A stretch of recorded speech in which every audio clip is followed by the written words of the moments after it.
Hello दोस्तों, नमस्कार, आदाब। तुर्की इस्लामिक वर्ल्ड का नया दावेदार कि मैं नेता बनूंगा, ऑटोमन साम्राज्य को अपना पुरखा बताकर, है भी पुरखा ही, और ऑटोमन साम्राज्य का एक नया ड्रीम पालने वाले एर्दोगान आज के दिन कहीं ना कहीं एक इस तरीके का लेवल पाल चुके हैं कि तुर्की और ग्रीस जो आमने सामने हैं। ग्रीस जो सिकंदर का घर जहाँ मौजूद था, मैसिडोनिया वगैरह, जो ये मैसिडोनिया यहाँ आपको दिखाई दे रहा है, यहीं से सिकंदर महान निकला।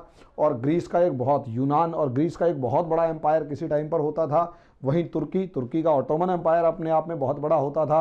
और इतिहास के पन्नों में खोए हुए ये दो देश और इतिहास के पन्नों से दुश्मनी पाले हुए वो देश, ये दो देश कहीं ना कहीं अब आमने सामने लगातार आ चुके हैं। और मजे की बात ये, कुछ साल पहले तक ये दोनों के दोनों देश अमेरिका का बहुत अच्छे पिट्ठू हुआ करते थे, नाटो के सदस्य होते थे।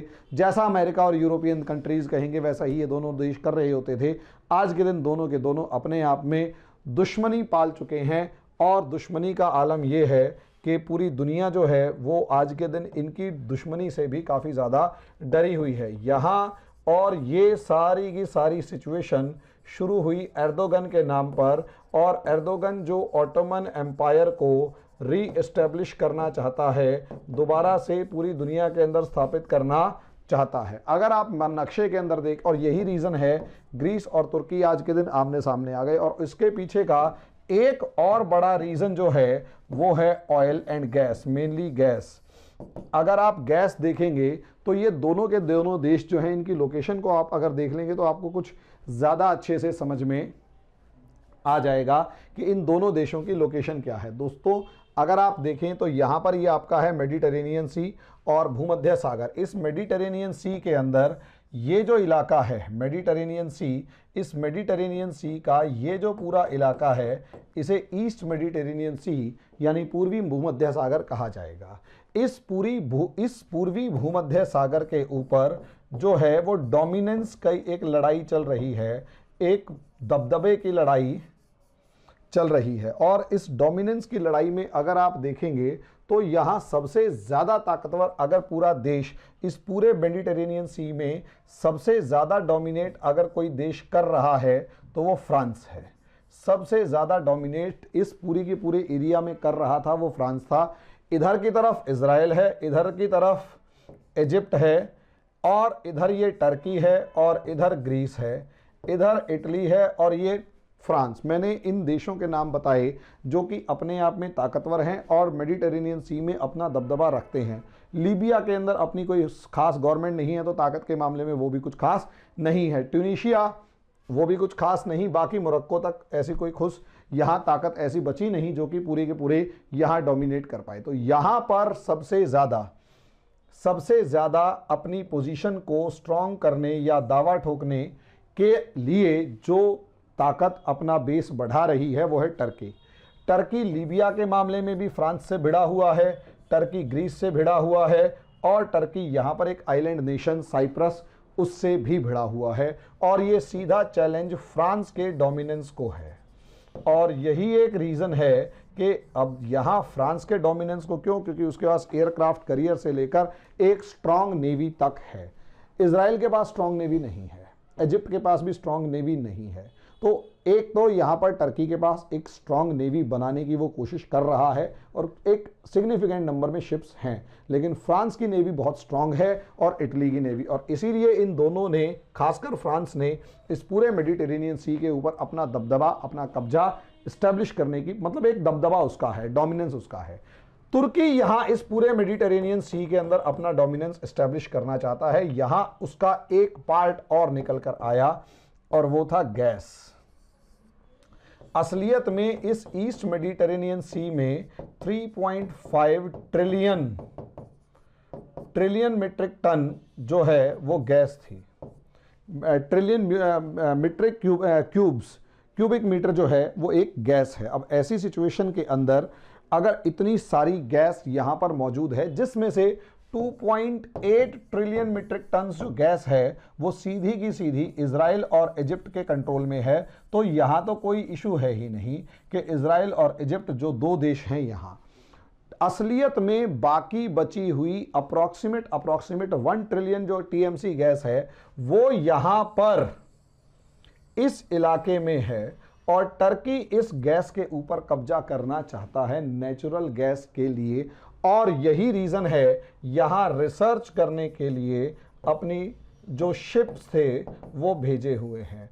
और रिसर्च शिप में इनका एक important research ship TCM, trillion cubic metre, understand TCM, एक रिसर्च शिप जिसका नाम ओरुक रीस है,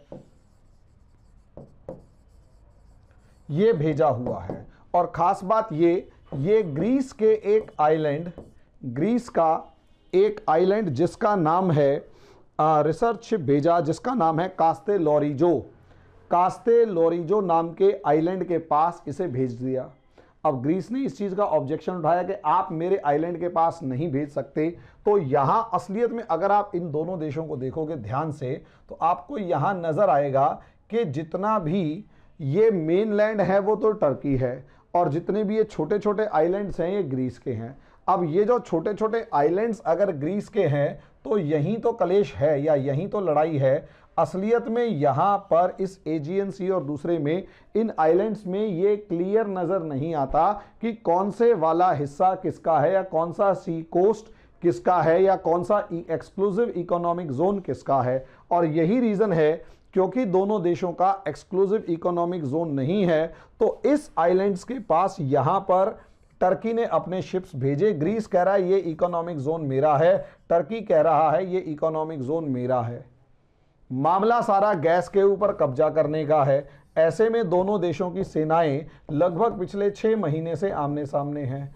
अब जब दोनों देशों की सेनाएं 6 महीने से आमने सामने हैं तो फ्रांस ने ग्रीस का साथ देते हुए ये कहा कि ग्रीस को हम अकेला नहीं छोड़ेंगे और टर्की की बदमाशी को बर्दाश्त नहीं करेंगे। फ्रांस भी यहाँ पर आकर खड़ा हो गया। नतीजा क्या, दोनों यहाँ पर भी माहौल गरमाया हुआ है, यहाँ पर भी पूरी की पूरी सिचुएशन जो है वो गरमाई हुई है। और गरमाई इस तरीके से है कि अल्टीमेटली किसी भी समय पर युद्ध हो सकता है। ऐसे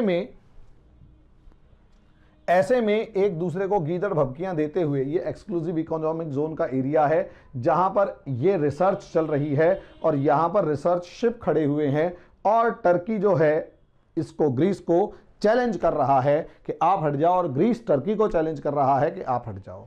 ऐसे में एर्दोगान जो हैं, जो कि ऑटोमन एम्पायर के एक ड्रीम से जिसे कहते हैं ऑब्सेस्ड हैं कि उसे ऑटोमन एम्पायर हर हालत में इस्टेब्लिश करना है, उन्होंने अब टर्की के ग्रीस के प्रधानमंत्री